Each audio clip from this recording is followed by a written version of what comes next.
Have you ever wondered why some women, without saying a word, can ignite something primal, almost sacred, in the heart of a man, while others go unnoticed no matter how beautiful they may seem? Desire is not born in the eyes. It awakens in the shadow, in the unseen corners of the psyche where ancient archetypes sleep. In a man's soul, these sleeping giants stir not for the obvious, but for the woman who knows how to reach the unreachable, the 5 places not of the body, but of his unconscious yearning. Every man is two, the man you see, and the one who hides behind his armor. And what most women miss is this. It is not his body that longs first to be touched. It is his myth, his burden, his forgotten boyhood, his unloved corners. Touch these, and you do not just awaken lust. You awaken longing. You become the dream he never spoke aloud. This is not about seduction in the shallow sense. This is sacred psychology, drawn from the depth of Carl Jung's mirror into the male soul. A man's desire lives where his persona, the mask he wears, falls away. And only a woman who has faced her own shadow can reach into his. The first place, then, is not his chest or his lips or his hips. It is his mind, but not with logic, with mystery. A man does not crave a woman who explains herself. He burns for the one who reveals herself slowly, like a sacred text hidden beneath centuries of dust. A woman who carries secrets not because she is deceptive, but because her soul is too vast to be poured out in haste. When you speak from your depths, not your wounds, you stroke the intellect of a man's anima, the feminine within him, calling it out of hiding. He begins to feel something foreign and electric. A pull. Not toward a body, but toward a universe he senses behind your eyes. But be warned. Men do not fall in love with logic. They fall for symbol. For scent, for tone, for the tension in a glance. That's the realm of archetypes. The way you walk, the music of your silence, the grace of your pause. These awaken him more than any perfectly crafted sentence ever will. And still, most women chase attention while starving the sacred. They confuse presence with performance. But the awakened woman, the one who knows herself, she touches a man's desire without lifting a finger. She is unbothered. She is stillness in chaos. She doesn't shout to be heard. Her very being whispers into his unconscious. Come find me, if you dare. The second place is his wound. Not the one he shows, but the one he hides behind laughter, behind stoicism, behind the constant urge to prove something. Every man walks with a scar he never speaks of. Maybe a father who withheld affection. A mother who smothered or abandoned. A heartbreak he never got to mourn. And though he may look strong, built, and untouchable, he is aching to be seen beyond his armor. You don't touch this spot by fixing him, never. You touch it by honoring it. By not needing him to be perfect. By witnessing his cracks without trying to fill them. You become a mirror that doesn't distort. A mirror in which he can see himself not as broken, but as becoming. This is rare. Almost divine. And when a man feels that kind of safety, desire begins to bloom in a deeper form. It is no longer about possession. Becomes devotion. Because in that moment you have done what few ever could. You have touched the untouchable. But only a woman who has faced her own heartbreak can hold space for his. Only a woman who no longer needs to be chosen can invite a man to choose himself. And from that sacred place, if he returns to you, it is not because he needs you, but because he wants to rise beside you. This is the beginning of real attraction. The interplay between two souls no longer bound by ego, but drawn together by a deeper knowing. Before I continue, let me know where you are watching from, and don't forget to subscribe to this channel for more Carl Jung-inspired insights on feminine power, attraction dynamics, and healing the unconscious patterns that hold us back. To touch the third place within a man, you must reach not just across the table, but into the space between his control and his chaos, the place where he surrenders even when he doesn't mean to. This is not a physical spot, though it often manifests through the body. It is the realm of energetic dominance and feminine receptivity, the erotic tension that stirs when a woman holds her own polarity so fiercely that a man forgets where he ends and she begins. A man desires not to be overpowered, but to be undone. Not by force, but by the artful presence of a woman who owns herself completely. She does not perform. She does not persuade. She draws out. She becomes the storm he wants to step into, not to be rescued, but to remember that he is alive. This is the sacred third place.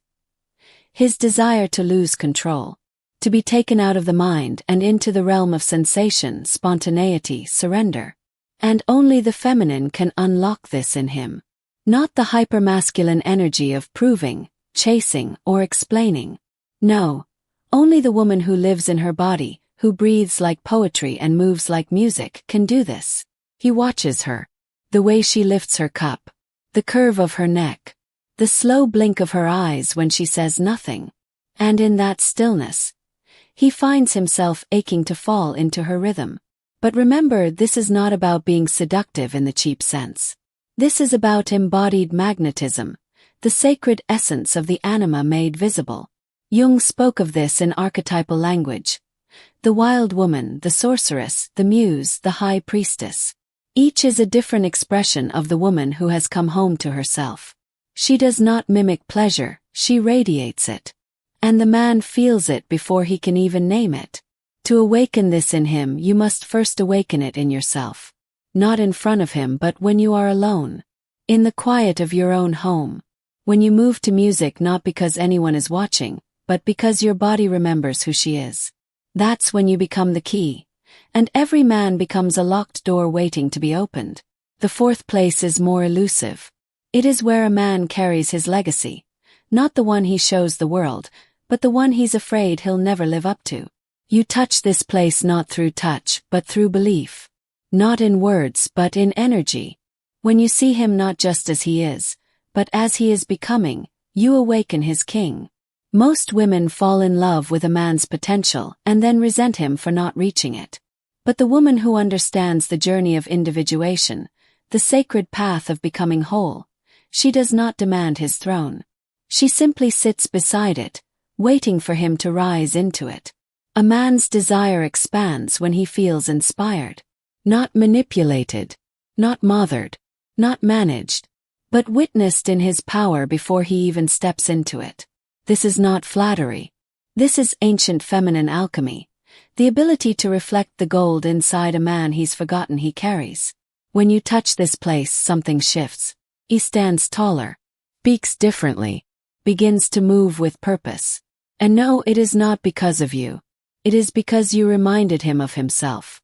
That is real intimacy, when the presence of a woman becomes a call to arms, not through demand, but through invitation. And yet, to invite him, you must first release the need for him. Because a man feels the difference. He feels when you are nurturing his becoming, and when you are clinging to him out of your own emptiness. True feminine power is not needy. It is overflowing. It uplifts because it is rooted. And in that space, you become the vision he holds in the back of his mind on sleepless nights. Not because you begged for his heart, but because you stirred his soul. There remains one final place, the most sacred of all, the one that holds the key not just to his desire, but to his devotion. The fifth and final place is the soul of the man himself, the part of him he cannot name, only feel. It is not a place you touch with your fingers, but with your absence of fear. It is the space where no masks can survive, where ego dies and only essence remains. To awaken this place is to become the mirror to his unconscious. Not the mirror that flatters or comforts, but the one that reflects both his light and his shadow, without judgment. Most women shrink back when they glimpse the full scale of a man's darkness. But the woman who understands Carl Jung's deepest truth, that until you make the unconscious conscious, it will direct your life and you will call it fate, she stays. Not to fix him, not to save him, but to hold presence with his becoming. This fifth place is rarely touched, and perhaps that is why it holds such power. It is the part of him that yearns to be fully known, but fears what will happen if he is. You must know this. A man does not fear losing a woman nearly as much as he fears being seen by her. Completely, unfiltered, unhidden. Because if you see all of him, his rage, his wounds, his regrets, his smallness, and you stay, then something awakens in him more potent than desire. Devotion. A sense of cosmic loyalty that no seduction can buy. For in that moment you are not just a woman to him. You become the witness of his soul's awakening. But there is a paradox here. To touch this final place you must be willing to let go. Of the outcome. Of the story. Of him. You must be so whole within yourself, so unshaken by his storms, that he recognizes the divine in your silence. Only a woman who has walked through her own shadow, who has cried her own forgotten tears, kissed her own scars and chosen herself 1,000 times, can hold the gaze of a man unraveling and say without trembling, "I see you, and I do not need to change you." And when a man feels this, truly feels this, his hunger changes. It moves from flesh to fate, from want to worship, because something in him understands. This woman is not here to feed his ego, but to awaken his essence. And yet she is not waiting, not hoping, not shaping herself to fit his fire. She is her own flame, eternal, ancient, sovereign. She touches his soul not by reaching out, but by radiating within. And he comes not because he is captured but because he is called. This is the path of real intimacy. Not the fleeting dopamine of lust. Not the desperate performance of romance. But a return to the self through the mirror of another. When he finds her, the woman who has learned how to touch him in these 5 sacred ways, he is no longer looking for pleasure. He is looking for truth. And that truth is not always comfortable. It strips. It exposes. It asks both of you to rise or retreat. But when you rise together, not as savior and broken, not as pursuer and prize, but as sovereigns meeting at the edge of the unconscious, something holy is born. This is not about seduction. This is not about power. This is about freedom. From ego, from wounding, from the illusions that love must be earned or begged for. The woman who touches these 5 places touches not just his body, but his destiny. She doesn't just awaken his desire. She awakens his remembrance. And when she does, he does not chase. He does not wait. The woman who knows her worth doesn't chase. She chooses. If this message stirred something deep within you, if you've ever felt unseen, unheard, or spoken to in ways that made you question your worth, know this. You are not alone and you are not powerless. Subscribe to this channel for more Carl Jung-inspired insights on feminine power, attraction dynamics, and healing the unconscious patterns that hold us back. Like this video if you're choosing yourself.